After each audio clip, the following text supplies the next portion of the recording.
Well, hello people, it's Peter here, and we're back down in the old man shed on a Saturday afternoon at 2 o'clock, and as you can see, blue skies, doors wide open, absolutely not a cloud in the sky, as we're getting up to 18-19 degrees, but there is a bit of a chilly wind, but doesn't matter down in the old man shed, does it?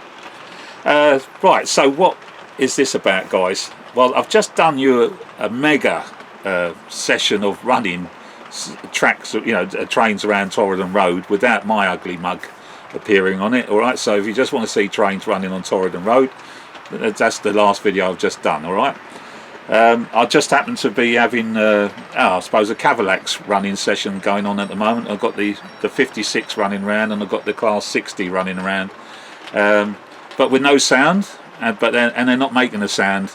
The Cavalax class 60, when you changing out the wheel sets that I had to, transformed it. The loco is absolutely perfect now. It's running sweet as both of them are. Okay, so that's what was the issue with the 60, which obviously from now on, because they know, they're obviously make doubly sure that won't happen again, I'm sure. But changing over the axles fixed my problem, so I'm over the moon with them. So I've got them running around, but I'll swing the camera around just to show you. I won't bother to put the sound on. I've just got them running whilst I'm here chatting to you. But what I'm going to do on this video is something different. Nothing really to do with the trains, but just a look into my world. So it will involve Torridon Road having to go out again, but not out very far, okay? And then all will be revealed. Okay, so that's what this is about, guys. So first of all, I'll take you off the tripod, just show you the two Cavalaxes running around sweet as, and then, although we're not going to have a close look, but you've seen it in the past maybe, I'm into me models. So Torridon Road, the shed is crammed full of models. Under the layout there's models stored, up on the shelves there's models stored, behind a curtain there's even, oh my gosh, so, but there's somewhere else I can show you. Okay, so that's what we're going to do. So I'll take you off the stand first, and we'll just have a look at these two Cavalaxes going around, but without the sound on, just for a second or so. Okay, right. Right, so we've got the two Cavalax locos going around with no sound on, but you will hear that there is no issue at all now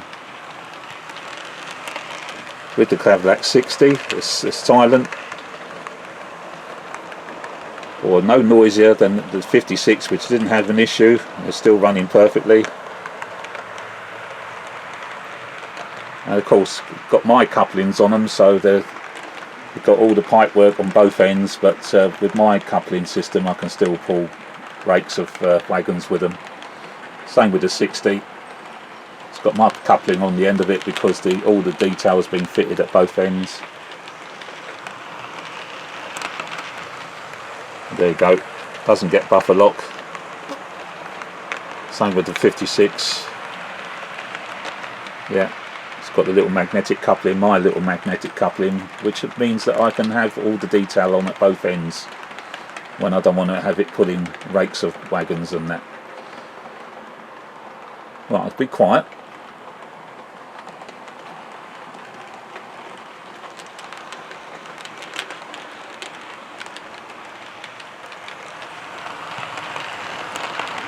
You see, it's quiet.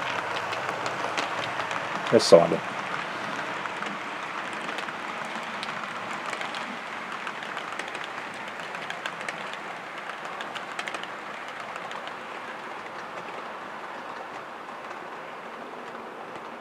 So yeah, here we are under the layout. So as you can see, there's storage under the layout, and there's where I keep my tanks. Yes, tanks. Okay, some of them. And then behind that white panel there, which I've just slid across, there's even more models, which I can't get to now at the moment, guys, because it's all stuff cluttered in the way. But that's where I keep my controller. So the power supply is at the back there, and that's where I reach under the curtains every time to turn the power on and off.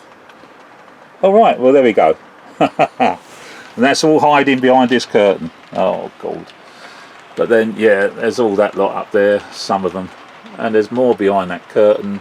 There's more behind the back scene and the shelves behind the back scene. One day, hopefully I'll have somewhere I can display them properly where you can see them all. But yeah, the big Stuka and everything, yeah, it's all sorts. There's the models that I've built personally, or they might be the Corgi aviation range, you know, some of those aeroplanes. Some of the big aeroplanes are the Corgi metal, but as I say, some of them are the plastic ones that I've built. The large aeroplanes were by a company called Century 21 Toys, and they made these big aircraft. They've gone bust now, a few years ago. You can still buy the models on eBay. They're very, very expensive because obviously not being produced anymore. Anyway, yeah, I've got a problem, I know. Right, so Torridon Road has come out up into my model room, which is also doubles up as a spare bedroom. But here we are. So this, in my display cabinet here, is where I keep Flying Scotsman when she's not running on the Torridon Road. And the Coronation class Loco and Mallard in the background there, they're plastic models. There's my little H-class again, a Hornby model, so I keep them up here unless I take them down to the layout to run them around. Yeah, so they're plastic. They were plastic models. Obviously I had the plastic model of the Flying Scotsman, but she's replaced with the Hornby one. They were sort of like, you know, you could get them on a magazine cover or something, you know. There was some magazine came out and they did a range of famous locomotives that you could buy for about £8 for the you know, for the magazine. So I only wanted the 3, was Flying Scotsman, but I say replaced the Flying Scotsman. The models underneath you've seen before. They're my HO collection, so they're now, you know, been saved from the loft. They're now sitting there. You've seen them. I did do a session where I did have them running around Torridon Road. They all work. They could do, some of them could do with new traction tyres, but I've got the traction tyres. I've gone and got them, but I just haven't put them on. And that goes all the way down to the diesel multiple units and everything. So that's that little display cabinet. And then on top is the latest acquisitions. Because I'm a kid at heart, it's got to be, and it's Thunderbirds. Alright, so this is the latest release from Corgi, some anniversary, and so yeah, you got the, you know, and they're brilliant. They're really, really good models. They've got working part, you know. I mean, the Thunderbird 2 it releases the pods, as you can see, and Thunderbird 4 comes out the pod. The Thunderbird 1, the wings come out. Yeah. Everything, so really good. Obviously Fab 1 there, Lady Penelope and Parker. She fires rockets from the radiator and rockets from the back lights. And very, very nice model. The roof slides back as well, so reveal it. But I can't do it all one-handed, guys. I'm holding. Now we go over to Captain Scarlet, because it wasn't finished. You know, Corgi come out with this as well. So you've got the Angel, and then this is my favourite. The SPV. So I had the original one by Dinky, but this is now the Corgi one, and I think they've done it even better. They've much more detailed, you know. There's sort of like the wheel detail. The colours are true to the TV programme. Really, really good. It still fires a rocket out the front there. Captain Scarlet comes out. The side door still comes out. But I can't really show you because I'm just doing all this one-handed. But it's a cracking model. I really like that one. Excellent. Okay, so they're the latest acquisition. Oh, that's the 2 lumps of coal. One from the footplate of the Flying Scotsman. A lump of coal before it was I saved it from being put into the fire, and the same similar another lump from the Sir Nigel Gresley. And behind, if you can see, little black specks in a glass container, molten glass has been poured on them to keep them all together. That is the cinders that landed on our tablecloth in our carriage. So that is what's come through the Flying Scotsman's firebox, you know, going through the fire and coming out the exhaust. And it came through, because we were travelling on doing 90 odd mile an hour, and it came through the window of the open window of the carriage, landed on our white tablecloth. So that is all mementos of the Flying Scotsman and Sir Nigel Gresley. Right, okay, so now some of my military vehicles, all 172 scale. The half track is a model I built, same with the old GMC lorry. But then the rest of these are either by Dragon Armour Company. Alright, so they're ready built models. And to be honest guys, after you sort of build some of these models, and then you see these that's on the market, you can't build them better yourself. And I've got some examples over here. So there we are. So we've got obviously a Tiger 1, then we got the Tiger 2, the King Tiger, sorry. We got a Panther. Then the British one, we have the Sherman and the Churchill. And then this is what I'm getting at, right? So there is the little Airfix kit that we've probably all seen before, yeah. That we've built. I mean, I did build this one. It's I've even got the wheels working on that one. So that's a little kit, but that's what the actual scale model should look like, you know, or that is what the thing should look like as a scale model. I mean, totally different. You know, no comparison. There's no detail on this one at all compared to all the detail on that one. I mean, you know, the wheel on the back and everything, yeah. And then again the Panther with a machine gun on the top. Same with the King Tiger. You can't build them better. I mean, look at the scale of that. Look, I'm going to bring that into the sun. Look at let's bring it. Oh yeah, there. Look at the machine gun on the top. How to scale that is. All right, it's not a bit of blobby plastic. So absolutely beautiful. Yeah. So that's some of the military models and the tanks. Okay, so on this shelf we have 1/48 scaled bombers, Allied bombers. So we start off with the Liberator, which is a Revell kit. This was just a basically built out the box. Rather very graphic and rude nose art, same Flak Alley, but that was, you know, this is a genuine. It was a genuine scheme. But I'm afraid it didn't survive the war. I'm afraid it was shot down, this aircraft. But she's preserved forevermore in model format. And then we come over to Chowhound, which of course is the Flying Fortress. Again, 1/48 scale. A little bit more detail on this one. Not an out-the-box build. You know, bought things like the resin machine guns to replace the model kit ones. And bits and pieces like that just to enhance. Again, Chowhound, again, didn't survive the war. I think she was shot down again. I'm not sure, but there you are. However, this one here, which is called Lovely Lou, the Lancaster, of course. Now this one had all the whistle, you know, had a lot of stuff, photo etch parts, detailing parts bought for this one. And again, the resin kit, guns and things like that to replace the plastic parts. The story with Lovely Lou is that she did survive the war, and she went on in civilian life flying for the meteorological department, you know, because they started getting interested in trying to map weather. So they were used as aircraft in order to get data of going up into the weather and things like that. So until she reached the end of her life and was scrapped, yeah, but she came through the war. Models, that's the plastic Airfix kit that I built at Bedford, and there's a fuel tanker at the back there. Otherwise, there's a couple of metal kits, die cast. So they're 1/48 bombers, but then now we come down to a 1/32 scale, the Ju-88. This is a Revell model, and again bits and pieces replaced with aftermarket accessories. It's got figures fitted in the cockpit, which you don't get with the kit, so they had to source those.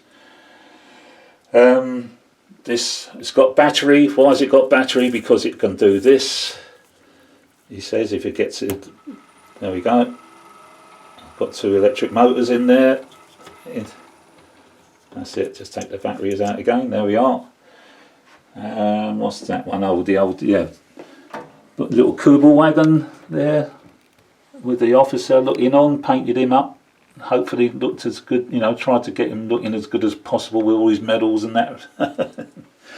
Right, so that's the German, that's 1/32 scale, one Ju-88. But then back onto 1/48 scale again, we've got the Italian bomber aircraft from the Mediterranean. So I've got 2 of these. This one here, I didn't paint. I've got my friend who's got an airbrush to do the camo on that one because it's such a complicated camouflage system, which he's done an absolutely fantastic job. It's based on the real aircraft of the time, flown by an Italian ace as such, okay, which the name escapes me at the moment, I can't remember. This one is done by me, and that's brush painted. I brush painted all of that. Great fun.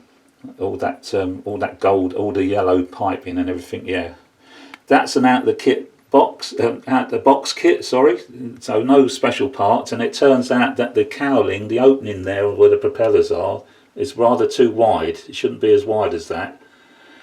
Didn't know that at the time. So this one, because pushed out all the bells, you know, pushed out of the boat with this one. Went to trouble trying to reduce the size of the aperture at the front on the cowlings, okay. But lots of photo etch parts in that one, you can see in the roof there, when you open up the roof, and the guns and everything. And on the steps, that's not the kit, it's all, you know, part and parcel, and detail in there. You can see the gun sights, even the guns have got sights on them, you know, because, and they're all photo etched little bits that you've got to put on. That's interesting, the little truck, it's Russian, it's a Russian toy.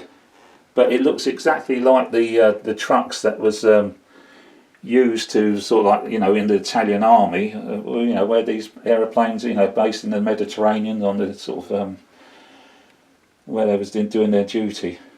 So it goes very well together. So now we've got a nighttime bomber, German bomber. I think it's called is it a Yoo-hoo? Oh, I can't remember. And then around here we've got the Mosquito, of course, fighter bomber. The tractor is a resin kit. The bomb track, but the bomb tray, what do you call them? Bomb carriages. Obviously, there's some resin, you know, the wheel sets there and the loads and the bombs, but the spine of the gun carriage itself is made up of lots of individual strips of photo etch brass that you've got to stick together to get the thickness that's required. So that was fun just in itself alone. Right, that's that. That's the 1/48th, and that one is a 1/32 kit. So that's that lot. I've got to get some lighting sorted out for these shelves, but they're not long been done, so I've got to do that. Right, next. Right, we now come on to the German aircraft of what they called the Ordertag, which is the start of the invasion of, you know, to try to invade Britain. So these are the aircraft that they had available to them to start the Battle of Britain and everything, okay? And obviously not the models, the cars, they had model cars and everything that are built again, and you've got the flak gun there, the 88, and unfortunately the rocket shouldn't be there. That's why that is wrong. But yeah, so these are all the German aircraft. Yeah, nice little motorbike sidecar outfit there. But then this is what the British had. Right, disregard the Lancaster, and you'll see in a minute the Sunderland. Okay, but otherwise the rest of these aircraft, the Spitfires, they're all what we had for the Battle of Britain. Okay, the Hurricane there, and Avro Anderson there, and there's the old, well, it was a day fighter then, but it turned to be a very good night fighter because obviously the rear gun sort of caught out. The Germans thought it was a Spitfire or a Hurricane, but then it turned out it had a gun on the back. These 3 Spitfires at the front here. Why 3 Spitfires when they're all the same? Well, they're not all the same. They've got their codes, and they are from the Biggin Hill, and they had their own. That's at the time of the Battle of Britain. So these are wearing the codes of Spitfires that were based at Biggin Hill at the Battle of Britain time. Okay, recognise a little Airfix tanker there and Bofors gun. The Sunderland, that's the Corgi metal one, as opposed to me building the plastic one, because basically the Airfix plastic Sunderland is such an old moulding now. It's fraught with problems, you know, lots of warpage and things, and whenever I see someone attempt to try and build it, I have no ends of trouble with it. So yeah, in the end I bought the metal one. And then again, this one here is the Airfix Lancaster, and this is G for George, and this again is an aircraft. It survived the war, and G for George is actually preserved in an Australian aircraft museum. When I decided to build this one, it's the amount of bombing missions on the side. She actually has done more than that. Yeah, because if you see her in the Australian museum, it's absolutely covered in bombing missions down the side, and yet she survived the war to be saved. But I wanted to depict this one halfway through its missions, I guess. So that's why it's not exactly the same as what it looks like in the museum. But that's it. So this is Battle of Britain and Ordertag shelf. I know, crazy. Well, that's it as regards to Militaria up in this room. Now we're going to look at cars. Alright, so it gets a little bit darker down here on these shelves. As I say, I've got to sort out the light for it one day. 2 cars we're looking at are by a company called Porsche. So 1935 Mercedes. And then of course, much later, a Ferrari Testarossa. So my wife bought me this one because it's not a cheap kit, obviously. For those who may not know about these Porsche kits, I was for my 30th birthday. It took me over a year to build it, and then after that year I built the Testarossa. Much easier to build kit than that one. This one, I mean, obviously I could lift up the bond. I mean, it's everything. You've got the detail of the engine and the wheels, and God knows what, you know, wheels are individual spokes. The seats, if I can show you in the dark, are actually sprung, but they're made of leather. Okay, you can squidge them, right? Because you had to do so many things with this kit. The windows, if you wind the handles up, they do go up and down. The doors open. It's a soft top. It would come up, but it's so old now that I'm frightened of doing it now because it's so old. It used to be, although I've lost it, you put the starting handle in the front aperture there, and if you took the cowling off here to see and the top, the cylinder head, when you turn the starting handle, you actually move the pistons up and down. That's how much detail. I don't know. I'm not gonna really look into it too much, guys, but I'll just try and show you underneath.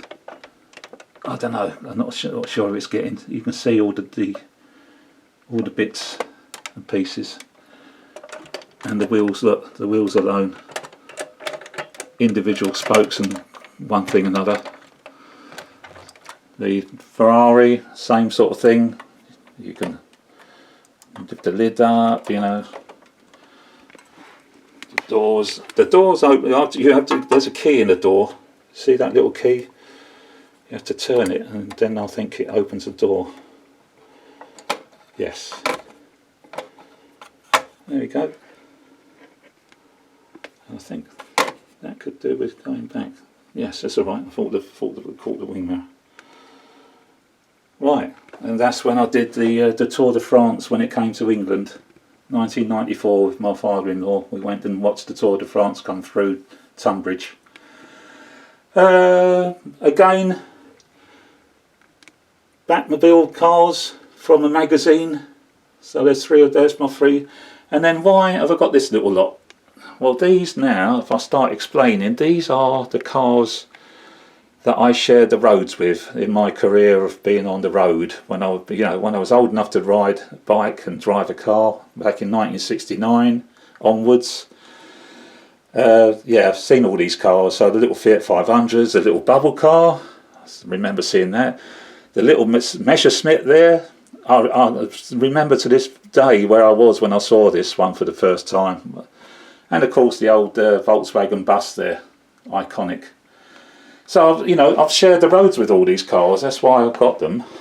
And now, just to show a little bit more, let's have a look at this lot. Right, so here we are then. So these are a mixture of Vanguards and Mini Champs and Italia and Atlas models. And these are all my iconic cars that, as I say, I've shared the roads with. Coming over this one, I think I tried to get all the Fords. So starting off with the Ford Angular up there, and comes down, there's the Ford Sierra there, the Granadas. Fantastic times. And I've seen all these cars, I've driven, they've all shared the road with me on my years of riding on the road.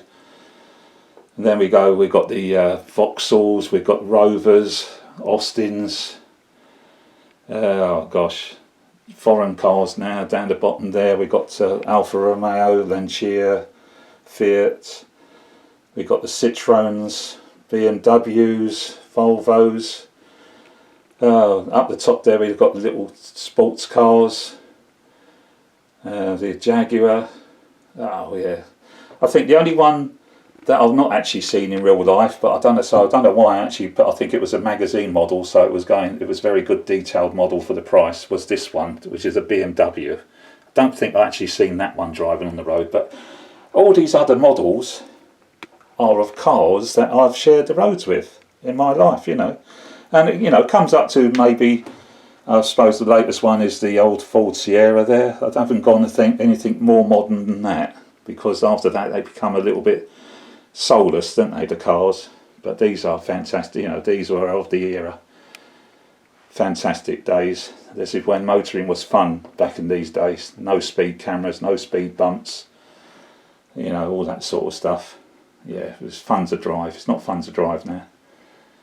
Now over this little section are toys, and then the models of, absolutely the models. So this is this one and that one is the Corgi model toy, but that one is a scale model of what the I think it's a Cooper, or the racing car. Okay, so that is the toy that you played with as a kid, that I did, and these are toys of my youth. But that is an actual model of the same car. And then we go down, same again. This is the model toy, a Ferrari Shark Nose. That's what the racing car was called, a Shark Nose. So that's the toy. These two are scale models of the same car. Same down here, the Ferrari. This is the Corgi toy.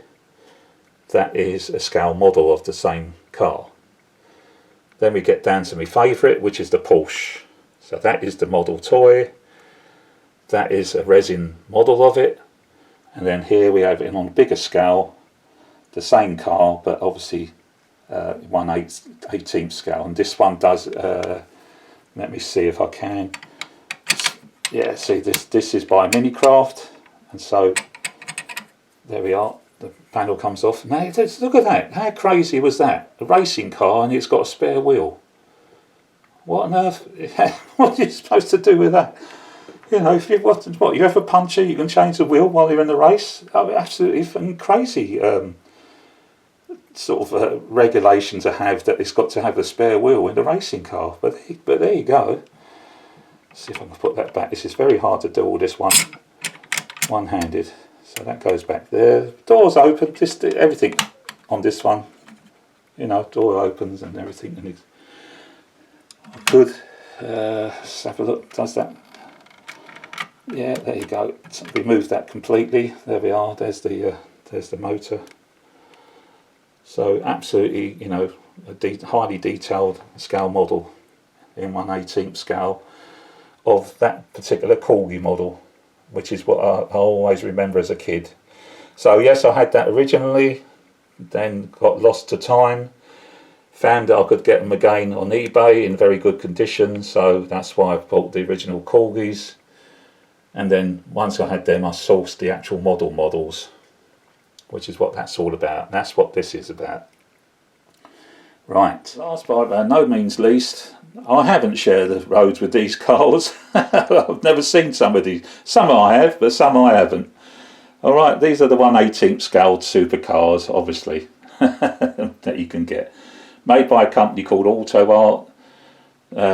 They do everything, you know, whistles and bells. The Lamborghini there and the Paganini, everything it opens up. The doors, you know, they do the lot. That's a Ford.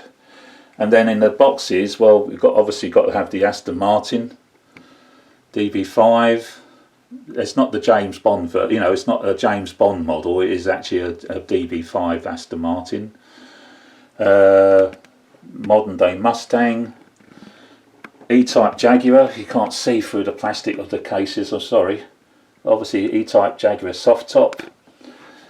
Then what I like are the Mark II Jag. Right. Now, if you've got a Mark II Jag, and that's a lovely one, it does everything, everything opens on that. But if you're going to have a Mark II, you've got to have a Rover P6 jam jar, because that's the bank robber's car. So you've got to have the police car to chase it, haven't you? Alright, so there's a lovely P6. That's just a resin kit. It doesn't do it, it's just literally a resin kit of the Rover P6. Well, we call them jam jars here in London. And that's what's that? That's Aston Martin. Ferrari LaFerrari. That's McLaren. So these, you know, so, and then this one here, very personal to me, is just a resin kit, no more, of what is called the Renault 21 Turbo. And why have I got that? Well, I was very pleased to say that for 17 years from new, I owned a Renault 21 Turbo back in the 80s, and that's exactly the same as what I had. The only difference on that one is it's got no sunroof, because this is a French model, so it's a left-hand drive, and I had a sunroof on my English version, but that's the Renault 21 Turbo that I had. So that is like the equivalent of the Ford Sierra Cosworth at the time.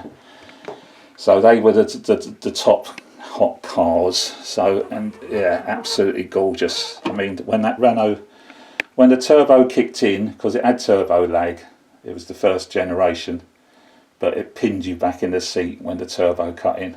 Wonderful. I was for quite a good few years, and then in the end it was just too expensive to maintain it. It needed something, new fans on the radiator. The fans are seized, they were electric, they weren't belt driven.